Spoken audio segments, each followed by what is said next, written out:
The next herb in my series for cold and flu season is ginger. Ginger is another herb, very easy to find. You can find it in any grocery store. And ginger helps with nausea. It helps with pain. It's a powerful anti-inflammatory. It can also help with diabetes and help your circulatory system. So we're going to go ahead. Very easy to prepare ginger. You can use it in cooking. If you do a lot of Asian cooking, ginger is a very popular spice. But me, I just like it as a tea. So what you want to do is take your fresh ginger and peel it. Ginger protects your digestive system. It helps protect it from ulcers. And it's also very warming to the body. It's one of my favorite teas to make in the winter time. Up here in Wisconsin, the winters get pretty cold. And I would work night shift. So before I would go into work, I would make some ginger tea. And I would put it in my thermos to take to work. And that would help keep me warm all night. I'm going to go ahead and peel it. Slice it. Now there's two different ways you can prepare ginger tea. You can take the fresh ginger slices and prepare a decoction. Or you can take the fresh ginger slices and prepare an infusion. Once again, you don't have to worry about the heat.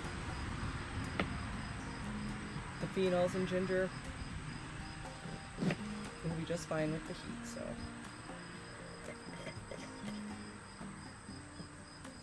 we're going to go ahead and add our fresh ginger slices to the mason jar.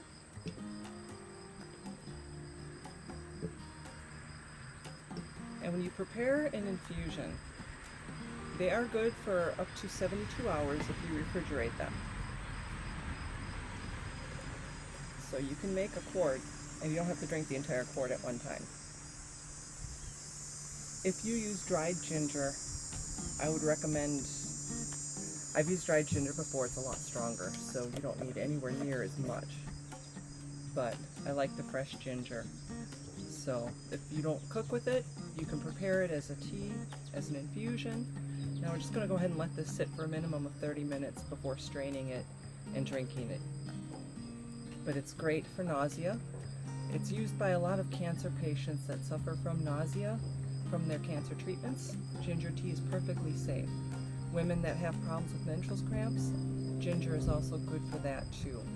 It's a very warming, very good for your circulatory system, and there have also been studies to show that it helps lower blood sugar levels as well. Ginger is very safe, and it's one of the easiest ones to make, easy to find, easy to keep ginger root around in the refrigerator.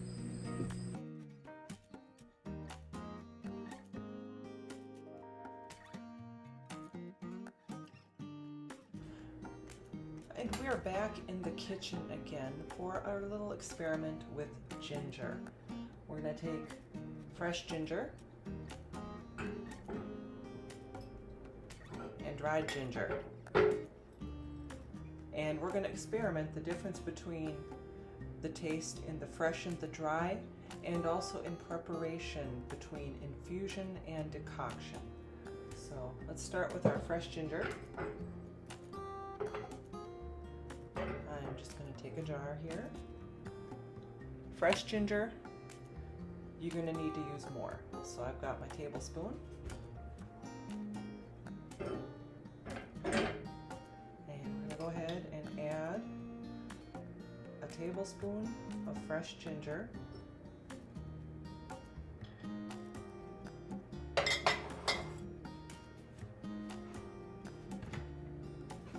And 1 cup of boiling water.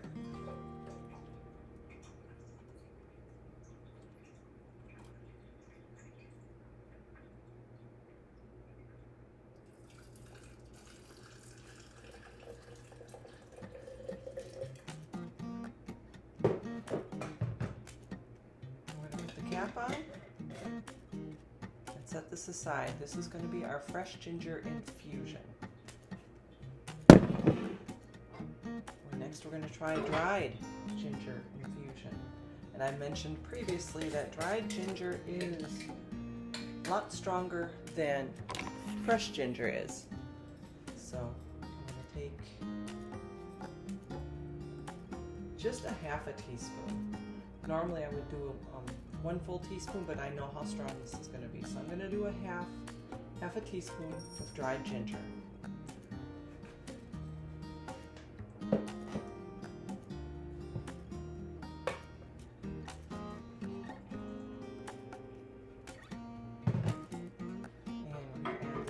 Boiling water.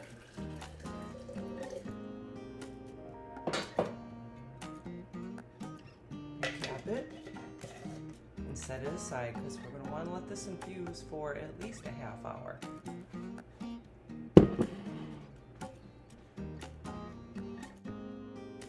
And now it's time for the decoction. I've got my pan. I'm adding 1 cup water.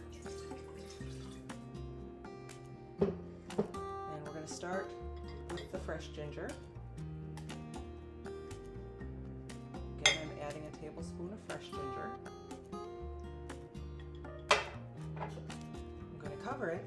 When you're making a decoction, you always want to cover it. And we're going to go ahead and set this on low. And as soon as it comes to boiling, I'm going to let it simmer for 10 minutes. When this is done, I'm going to do the same thing with the dried ginger.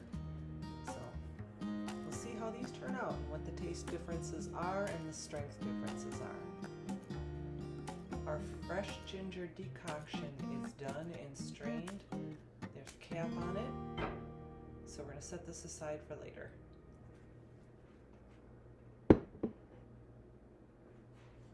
Now for the dried ginger decoction. We have our pan. I've got a cup of water again. And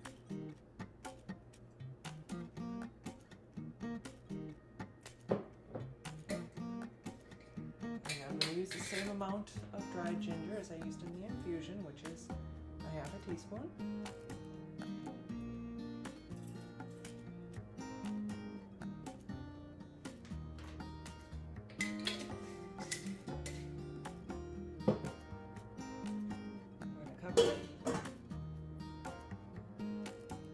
And as we did with the fresh ginger decoction, we're going to simmer this for 10 minutes. Alright, here we are with our ginger teas and our taste tester, Jacob. So Jacob, tell us which ones are stronger, which one's the weakest, which ones... Just tell us about the 4 teas. Alrighty. I'll start with this one here on my right and your left.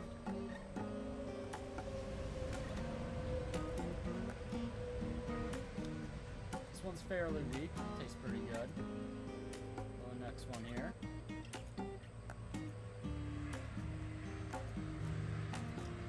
A bit stronger.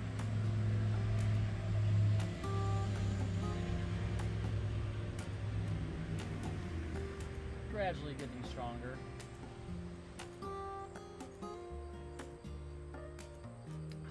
This one's pretty strong. Okay, and as I expected, the last one, the one on Jacob's left, is the dried ginger decoction. Next to it is the dried ginger infusion, and as you can see, those two are darker in color than the other two, which are fresh ginger. This one is the fresh ginger decoction. This is the fresh ginger infusion. So there is a difference between the dried and the fresh. The dried is stronger, and the decoction does give you a stronger tea than the infusion does. So thank you, Jacob, for being my guinea pig. You're welcome. Again, I thank you for watching. I will be back with more videos on herbs for your immune system for this cold and flu season and how to prepare them. I welcome you to check out my website, urbanherbalist.com. Under the tab Materia Medica, you'll find more information of herbs, the different body systems and which herbs are beneficial, and preparation, how to prepare your teas, your decoctions, infusions, tinctures, and ways to use the herbs. Feel free to comment below with any questions you might have. Please like, comment, share, and subscribe for more information on herbs. And I thank you for watching.